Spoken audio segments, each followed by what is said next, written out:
আমরা এখন মধ্যযুগে নাই, আমরা আধুনিক যুগে। আইন সংস্কারটা একটা চলমান প্রক্রিয়া।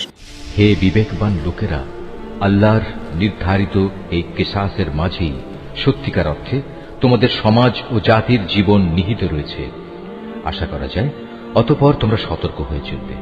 হে মানুষ, যারা ঈমান এনেছ, তোমাদের জন্য নরহত্যার কিসাস তথা প্রতিশোধ কিভাবে নিতে হবে তা নির্ধারণ করে দেয়া হয়েছে, এবং তা এই যে মৃত স্বাধীন ব্যক্তির বদলে স্বাধীন ব্যক্তি দণ্ডাজ্ঞা পাবে, দাসের বদলে পাবে দাস, নারীর বদলে নারীর উপর দণ্ড প্রযোজ্য হবে।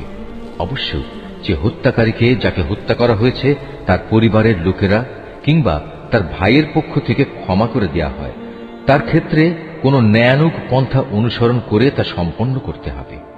এটা তোমাদের মালিকের পক্ষ থেকে দণ্ড হ্রাস করার উপায় এবং তার একটি অনুগ্রহ মাত্র।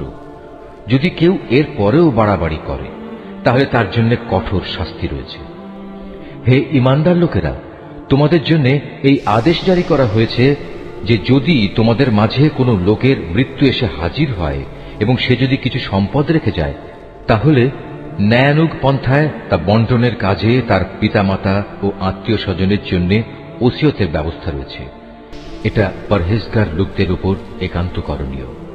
যারা তার এই ওসিয়ত শুনে নেওয়ার পর নিজেদের স্বার্থে তা পাল্টে নিল, তাদের জানা উচিত এটা বদলানোর অপরাধের দায়িত্ব তাদের উপরই বর্তাবে। আল্লাহ তাআলা সবকিছুই শোনেন এবং সবকিছুই তার জানা।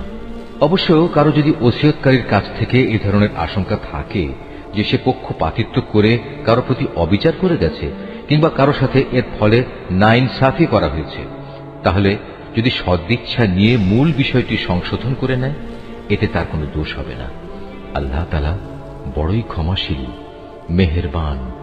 হে মানুষ, তোমরা যারা ঈমান এনেছ, তোমাদের উপর রোজা ফরজ করে দেয়া হয়েছে, যেমনি করে ফরজ করা হয়েছিল তোমাদের পূর্ববর্তী লোকদের উপর, যেন তোমরা এর মাধ্যমে আল্লাহকে ভয় করতে পারো।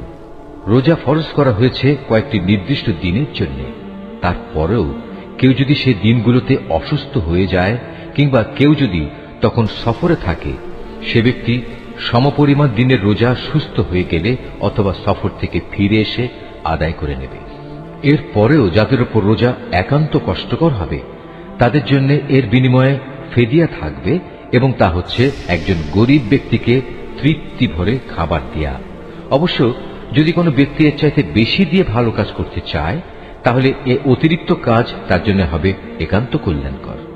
তবে এ সময় তোমরা যদি রোজা রাখতে পারো, তাই তোমাদের জন্য ভালো।